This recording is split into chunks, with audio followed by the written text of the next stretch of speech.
becomes kind of narrow here and is channeled into two different channels.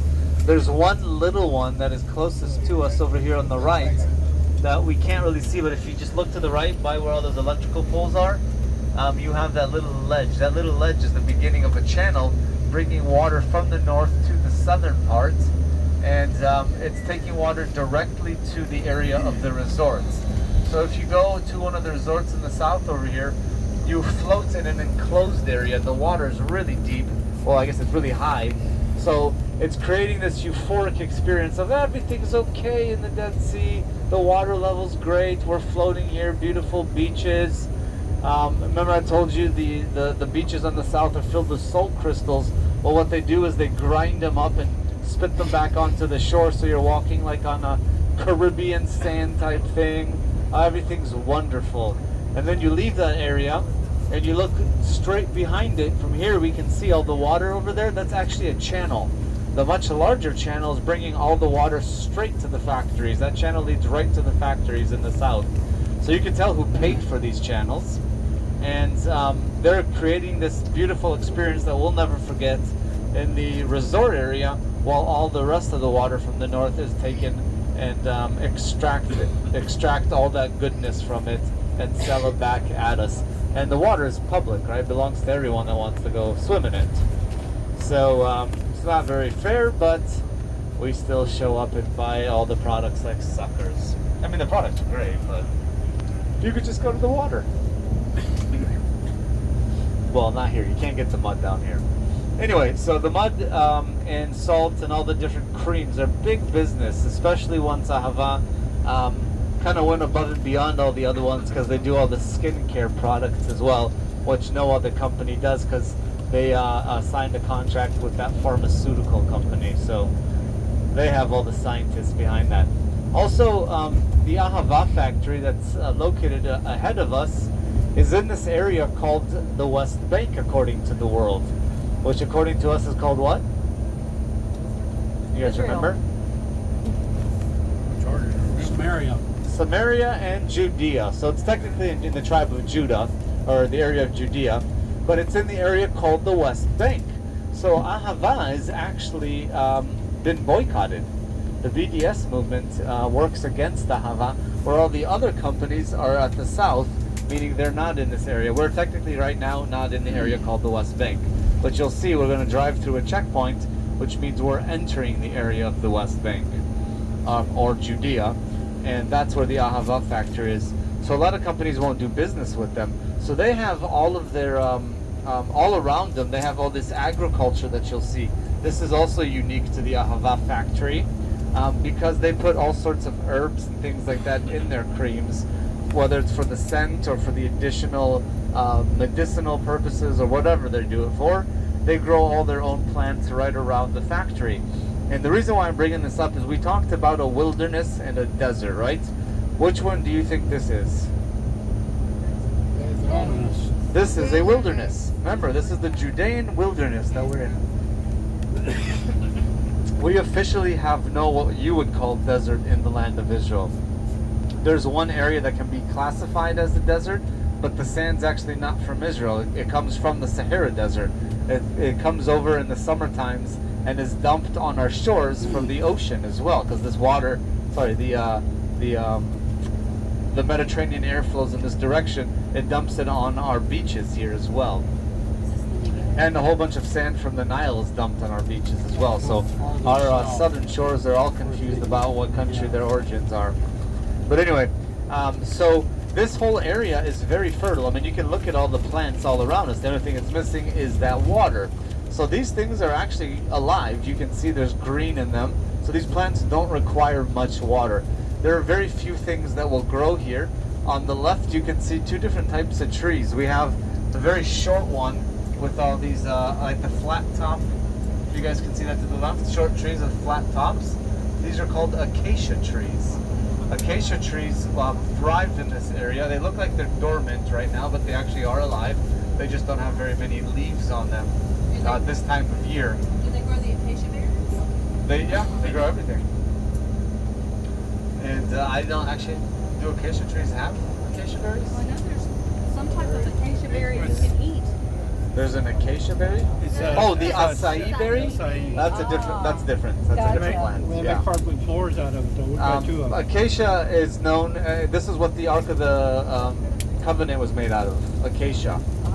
So it's a very sturdy tree, and it grows in the wilderness or in the desert as well. It'll grow because it has two sets of roots. So usually you'll find it in a valley that has water flowing down in the wintertime, but even in the summertime these trees will survive because the short set of roots, meaning they're just underneath the ground level, is just deep enough for the roots to take any of the water flowing from the rain that flows down from the mountains. But the deeper set of roots will keep going down until it hits the aquifer level. So eventually the tree will find water, and that's why it can survive in the wilderness. There's always an aquifer level in this area. Remember I said there's many springs on the in the base of the mountains, and all their water goes underground and dumps into the Dead Sea over here. So these trees will just tap into the aquifer level. So these trees survive year-round. You can see this tree here on the left has green all over it. And there's another one over here. You see there's green all over these trees. It's because they've reached the aquifer level. And in the wintertime, they'll completely be covered in greenery due to all the rainfall.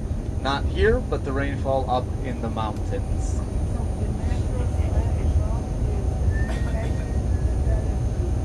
Yeah, that's an easy way to look at it. You can also tell by the branches and the leaves. But just from a visual, you can look, acacia trees are usually flat on top. The other tree that survives here is called the jujube tree. The jujube tree. It's a fun one. Over here on the right, just in front of us, we have what's called the Ein Gedi Spa. When this place was built, just to show you how far the water's receded, when this place was built, that was oceanfront property. So my mom tells me, long before my days, back in 70s, I think it was built, 76, 75, something like that. She used to come here, and you pay money to enter, and they have all these pools. Yeah, this is the Ein Gedi Spa. They have all these pools inside, sulfur pools, this pool, that pool. But the key was you walk outside after using all the pools, and the water's right there. From 1976 all the way to today, you can see how far the water level has receded. Okay, so that's just in our lifetime, or some of our lifetimes. And imagine how much more so it's going to recede now that we've built more Dead Sea factories and more plants extracting all these minerals from the earth. We're depleting all the sources from the Dead Sea, and we've blocked the water from entering. So look how far away that is. They actually built the road, and there's a tractor that takes you all the way down to the beach now. So when we go floating later on today after Qumran, you'll see how far away the actual beach is from where the beach originally was, and you can tell because number one, there's a little boat pier area that's just kind of floating in no man's land. The water used to be much deeper there and used to go all the way there. Then you keep walking down to the water level today. Now the receding is much worse on the north because all the water is being channeled from the north to the south, and on the north is where we take all the water out of the sea, and we put them in these pools that we'll drive by on the way home tonight. We put them in these pools and we let Mother Nature do its best, and it just evaporates all the water, and it's left with pools of salt. And then we take the salt and put them on barges and ship them to the factories down south. So because of it, we're taking the water out from the north. There's no water coming in on the north really, and all the water's being channeled down south. Over here on the left, we have the area called Kibbutz Ein Gedi. Kibbutz Ein Gedi is very famous. Besides the fact that it's in Ein Gedi, it's also got a very famous water factory, which is they just bottle up the spring that's here. Remember, it's called Ein Gedi. Ein means spring, and Gedi or Gedi is a mountain goat. So the spring of the mountain goat, and all the mountain goats or the ibexes go there because of the water source, just like humans go there because of the water source. So this is the kibbutz. It's also a botanical garden. So in order to walk through the kibbutz, you actually have to pay 10 shekels. You have plants from all around the world there, mainly tropical countries. You have plants here from Polynesia, Micronesia, all the Nesias, Hawaii, everywhere, all the fun tropical places, and then Israel as well. On the right, more sinkholes. You want to go play in a sinkhole? All right, it says open right there. Yeah. There's not one place in Israel that is not reachable by bus or train. So the Negev is considered a wilderness? The Negev? Yes. Yes. It's a type of wilderness. That's the specific, the word Negev is what's used in Negba for Abraham when he says look north, south, east, west. The south is Negba, and it's specific. I think God's using that wilderness because of the fertility of the land. Some of our best plants come from that area today. Some fruits and vegetables. Look at the road to the right. It was eaten up by a sinkhole a few years ago.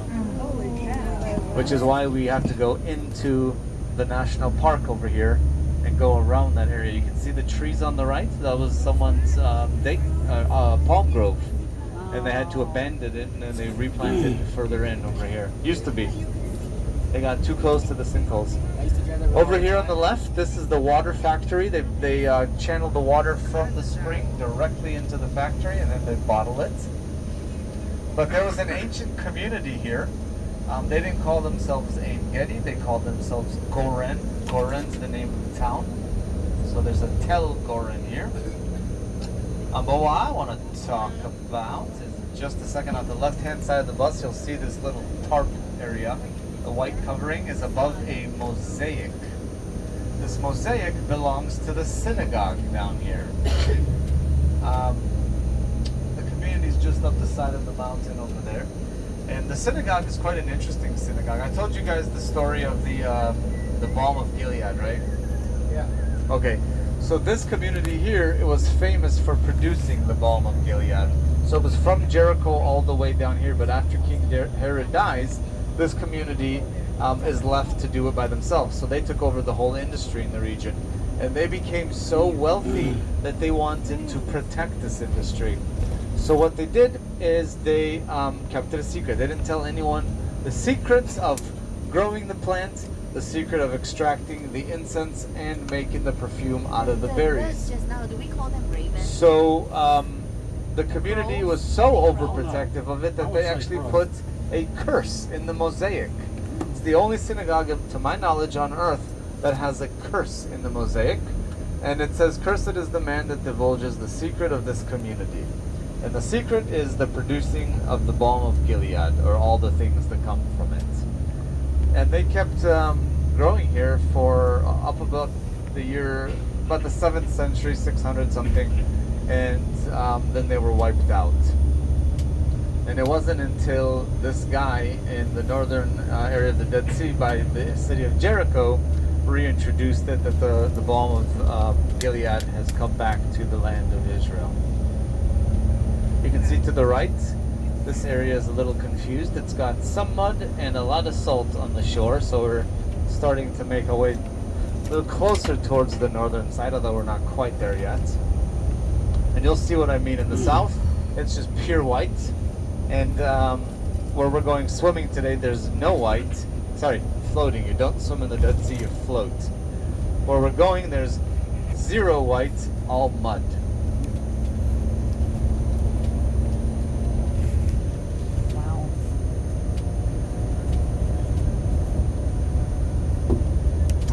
So, did I tell you the measurement of how far the Dead Sea recedes every year? No. Okay, so I don't always, because it's not actually true, but the measurement is 1 meter per year. And the reason why is a little over 100 years ago, a couple guys from what's called the Palestine Exploration Fund, so 2 British guys came over, and they wanted to measure how far the Dead Sea recedes every single year. Because even back then, 100 years ago, without all the mining of the Dead Sea, it was disappearing due to the heat, the extreme heat here in the summer. I mean, it can reach 120 degrees here in the summer sometimes. It's really hot. So what they did is they came to the side of the mountain by boat. So the area where this happens, the water reached the side of the mountain. And they came by boat, and they drew a black line on the rock at about shoulder height. And then they came back 1 year later, probably a different boat, and drew another black line at shoulder height. And the distance between the two lines is 1 meter. So this is just 1 year of water evaporating. Well, now that we have the Dead Sea Works, we have all the factories taking all the minerals and stuff out and putting nothing back in. We have, I would say, over 1 meter of water disappearing every single year. But no one's taken a modern measurement, so we don't actually know how far it's receding every year. But it's happening at an accelerated rate, that's for sure. But remember, I said the Dead Sea is actually quite deep, so we still got a good 50 years left. I'm kidding, it's more than 50 years, I don't really know. A couple hundred for sure. Oh no. This. Brian Houston. Yeah, yeah, that would be my guess. Something. Hillsong's pastor, Brian Houston. You know Hillsong's? Houston. The worship. Hillsong's? Hillsong. Hillsong. Yeah. Brian Houston. He's being accused of something. Oh, you're kidding. Yeah, look. The news said. What's it say? NSW, I think it's New South. What's it? New South Wales? Police continues investigation into actions of Hillsong preacher Brian Houston. I haven't read the news yet. Did you see? Yes. See? Can you see? Oh, yes. No, I can't Oh. see. What's he being accused of? But I have to open up the article to see what it is. I don't know what he's being accused of. You know, his father was involved in sexual involvement with children, I think. Really? I think so. And he was the pastor of the church. His father? And he took over. Wow, man, this is beautiful.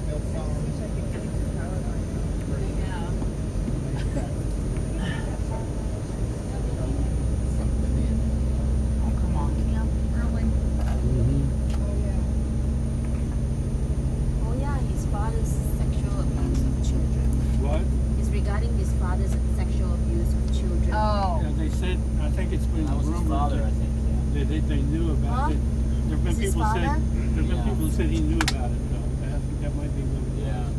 He's been accused of knowing about it for a while. But I think he denied that. He denied it. Is this because the grade is steep? No, there's trouble there. That is beautiful. This is 2014. Is that an old article? Yeah, I read one a Yeah. few weeks ago. Okay.